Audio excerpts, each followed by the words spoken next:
am Dr. Pat Bailey, and we have launched a worldwide campaign to reach Muslims, Hindus, and Buddhists to show the love of Jesus, and not just those, but those operating in the Eastern European bloc that have been just a real godless society for years. God has blessed me. We're 61,000 Muslims in Indonesia, 40,000 Muslims in Kuwait are watching our worldwide prayer gathering on Saturdays. Right now, every mosque is closed down, every church is closed down, every Hindu temple is closed down, every Buddhist shrine is closed down, every Jewish synagogue is closed down. Mecca is closed for the first time in 1400 years. And all of those people that normally would be their place of worship or their place of seeking God or their gods are now seeking on the internet. And they're asking questions and inquiring like they've never done before. That's why I believe we have so many. So there's an urgency of this prophetic window that's before us, before things start getting busy again. We have a campaign. We're reaching them through YouTube. I need to get my subscription up, because the more up to the top, but then not only that, YouTube will monetize the account and we can buy ads back with them to flood more areas. We have one post alone that's had 148,000 views. People are searching. What am I asking you to do? Very simple. I'm not asking for a copper penny. I'm asking you to take on the challenge with me of taking 5 radical friends. Please trust God with me on this. Take 5 radical friends that will just go to my YouTube channel and hit subscribe and the notification button. That's it. And then we're taking videos that are customized in their language, in their culture, with their music, and we're reaching them. The Lord showed me I'm going to teach you how to be fishers of men, how to get them to enter the net, the internet.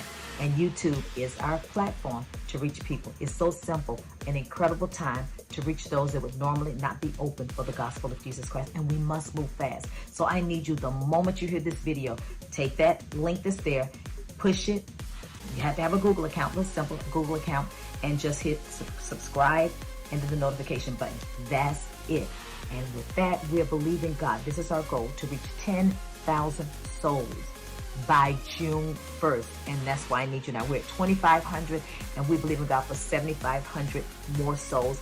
We're going to reach and target them directly in the peak of the Buddhist, Hindu regions, the peak of the Islamic regions, and the peak of the unchurched, unreached regions. God tells us, ask of me the nations and the ends of the earth in your possession. And I can't do this alone. I need you. So, and let's go win these souls together. God bless you.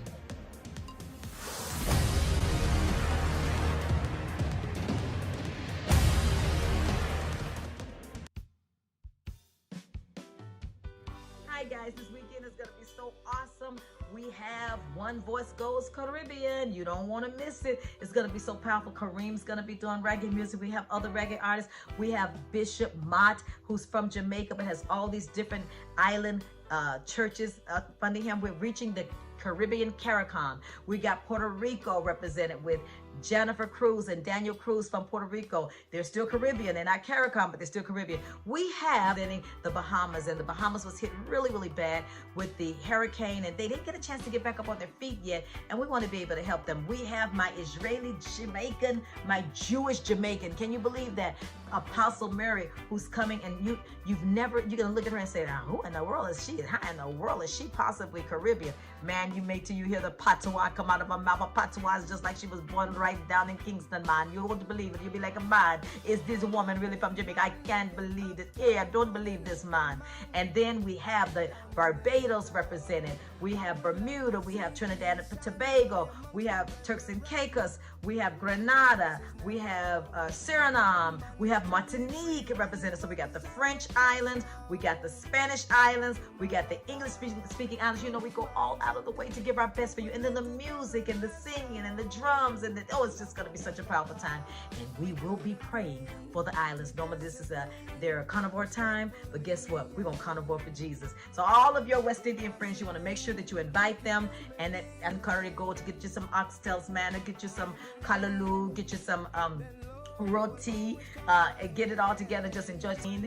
What is that other sour sap? Get you some sour sap, and we're going to have an incredible time together this Saturday as One Voice Goes Caribbean. See you on Saturday, guys. God bless you.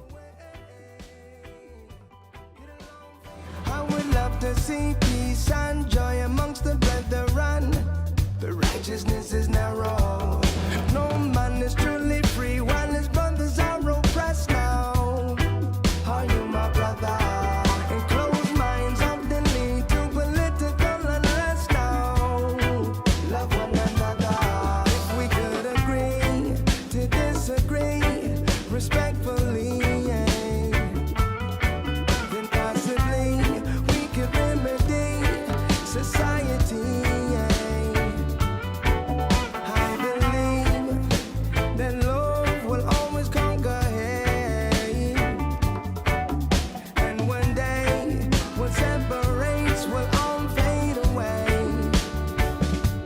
It'll all fade away. It'll all fade away. It'll all fade away. It'll all fade away.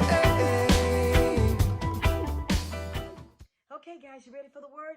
We decided, those of you that might have just hopped on after the commercial, I got my little island wrap going so we can get ready for what God is about to do.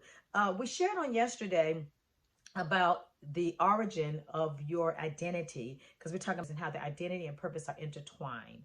And so we don't determine our identity. God does not determine our identity after we get to earth on this side of our mother's womb, but it was decided before we were ever conceived in our mother's womb, before we were even knitted. He already knew us. When we were yet substance, he says he knew us.